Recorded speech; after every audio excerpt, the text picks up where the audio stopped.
You know what is fascinating? Two people can earn the exact same amount of money. Let's say both make $1,000 a week. But one ends up broke by Friday, while the other is steadily building wealth. Why does that happen? The answer lies not in math, but in psychology. Today, we are diving deep into the psychology of saving versus spending.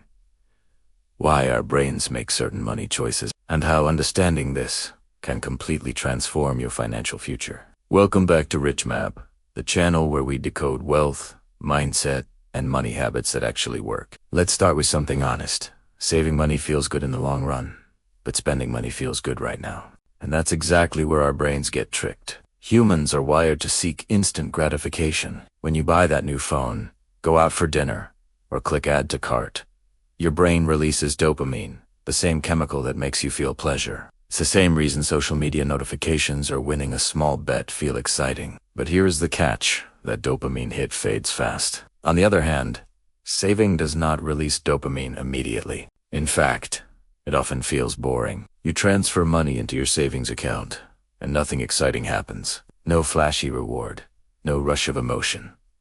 Just a number on a screen. But the key difference is that saving activates a different part of the brain, the prefrontal cortex, responsible for long-term planning and decision. In short, spending excites your emotions, while saving engages your logic. But here's where most people get stuck.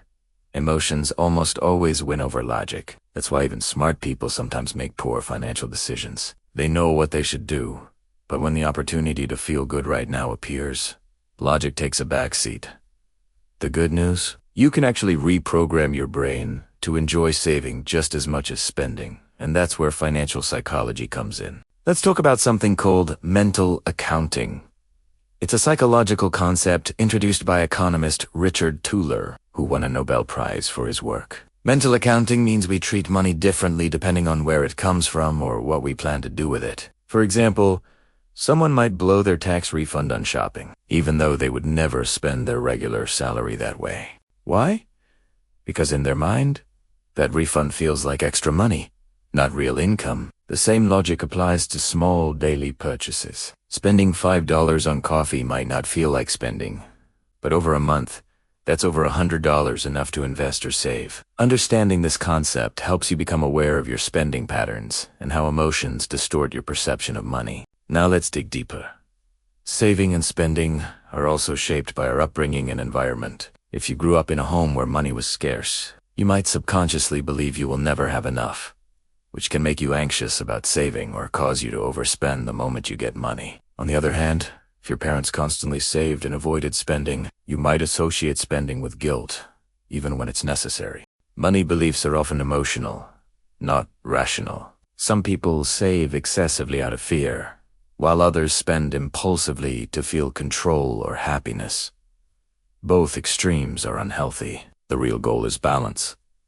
To spend intentionally and save purposefully. Here is an example. Imagine two friends, Sarah and Ali. Sarah spends her salary as soon as she gets it, telling herself life is short and money is meant to be enjoyed. Ali saves half of his income, but never allows himself to spend on anything fun. Fast forward 5 years.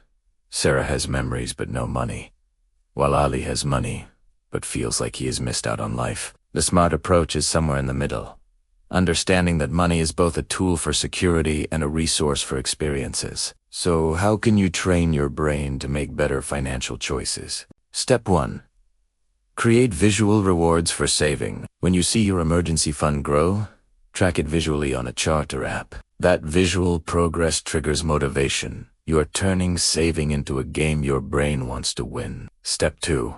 Delay major spending decisions. If you want to buy something expensive, wait 48 hours. Most impulse desires fade when emotions settle. Step 3.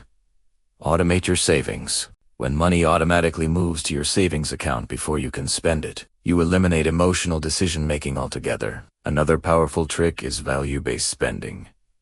Instead of cutting expenses blindly, spend on what truly adds value to your life. Maybe it's travel, learning new skills, or quality time with loved ones. The goal is not to stop spending, it's to stop wasting. When your spending aligns with your values, you enjoy purchases more and regret less. Now, let's talk about a fascinating psychological concept called future self.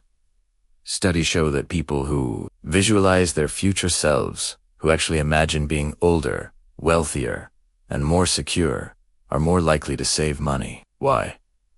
Because your brain starts seeing that future version of you as a real person, not a stranger. Every time you save, you are not depriving yourself. You are taking care of that future version of you. The stronger your emotional connection to your future self, the smarter your financial habits become. And here is the mindset shift that separates the wealthy from the rest. Rich people think long-term. They understand that every dollar saved today buys freedom tomorrow. They're not driven by instant gratification. They're driven by control, independence, and opportunity. The psychology of saving is not about hoarding. It's about creating choices. The psychology of spending is not about restriction. It's about intention. If you start treating every spending decision as a vote for your future, your savings, investments, and financial peace will naturally grow. It's not about being cheap. It's about being conscious. The next time you are tempted to splurge on something, ask yourself, is this a reward or a distraction? Will I feel the same joy tomorrow, or is this just a quick dopamine hit? When you start asking these questions, you shift from being reactive to being intentional. And that's the moment financial freedom begins. Before we wrap up, remember T's money management is not just about what you earn. It's about what you feel when you earn, spend, or save. Once you understand your emotions, you can master your actions. Thanks for watching Rich Map, where we help you navigate the world of money with clarity and confidence. If you found this video valuable, make sure to hit that like button. Subscribe for more content like this, and share it with someone who needs a mindset reset about money. Because understanding the psychology of saving versus spending could be the most powerful step you ever take toward financial freedom.